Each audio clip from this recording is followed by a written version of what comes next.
మహానటి సావిత్రి జీవితాన్ని నాశనం చేసిన మూడో వ్యక్తి ఎవరు? జెమినీ గణేశన్ కాదు. సావిత్రి లైఫ్లో నిజమైన మిస్టరీ. ఎవరైనా నటిగా పుట్టరు, తమ నటనతో నటిగా మారుతారు. అలాంటి మహానటుల్లో శిఖరాగ్ర స్థానం సంపాదించుకున్నది మన మహానటి సావిత్రి. ఆమె జన్మదినం సందర్భంగా కొన్ని విషయాలు తెలుసుకుందాం. సావిత్రి 4 దశాబ్దాల క్రితమే మనల్ని విడిచిపెట్టిన ఇవాళ కూడా ఆమె నటన, భావ వ్యక్తీకరణ, టైమింగ్ అన్నీ ప్రేక్షకుల హృదయంలో చిరస్మరణీయంగా నిలిచాయి. ఎన్టీఆర్, ఏఎన్ఆర్, ఎస్వీఆర్ లాంటి దిగ్గజాలతో పోటీ పడిన ఏకైక నటి సావిత్రి.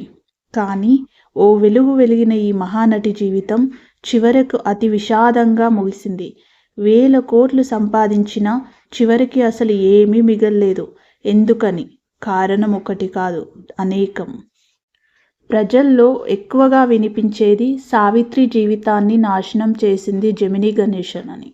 వివాహం తర్వాత కూడా ఆయనకు మరో 2 భార్యలు ఉన్న సంగతి ఆమెకి తెలియదు. తర్వాత తెలిసినా ఏం చేయలేకపోయింది.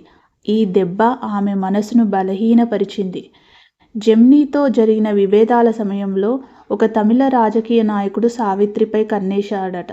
ఆమెను ఒత్తిడి చేయడానికి ప్రయత్నించాడని, ఆమె తిరస్కరించడంతో కక్ష కట్టి ఐటీ రైట్స్ వేయించాడని అప్పటి ఓ జర్నలిస్ట్ రామారావు చెప్పారు. ఈ రైట్స్ వల్ల ఆమె ఆర్థిక పరిస్థితి మరింత కుదేలైంది. ఈ కథ ఇక్కడితో ముగియలేదు. సావిత్రి జీవితాన్ని పూర్తిగా తలక్రిందులు చేసిన మూడో వ్యక్తి కూడా ఉన్నాడు. ఆ వ్యక్తి మలయాళ కెమెరామెన్ శేఖర్.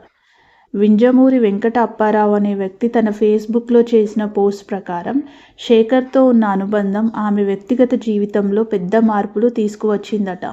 సినిమాల్లో పెట్టుబడులు, నిర్ణయాలు చాలా తప్పుగా జరిగాయి.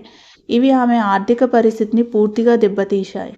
మోసపోవడం, వృత్తిపరమైన నష్టాలు, వ్యక్తిగత క్షోభ, ఐటీ రైట్స్ ఈ అన్నిటి ఒత్తిడితో సావిత్రి మద్యం వైపు ఆకర్షితమైంది.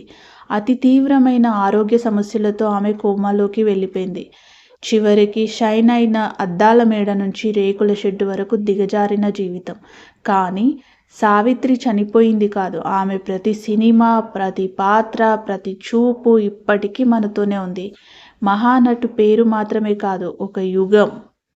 ఇలాంటి మరిన్ని తెలియని సినీ కథలు, బయోగ్రఫీలు, రహస్యాలతో మీ ముందు త్వరలో వస్తాం. ఛానల్ను సబ్స్క్రైబ్ చేయండి, లైక్ అండ్ షేర్ చేయండి. Thank you.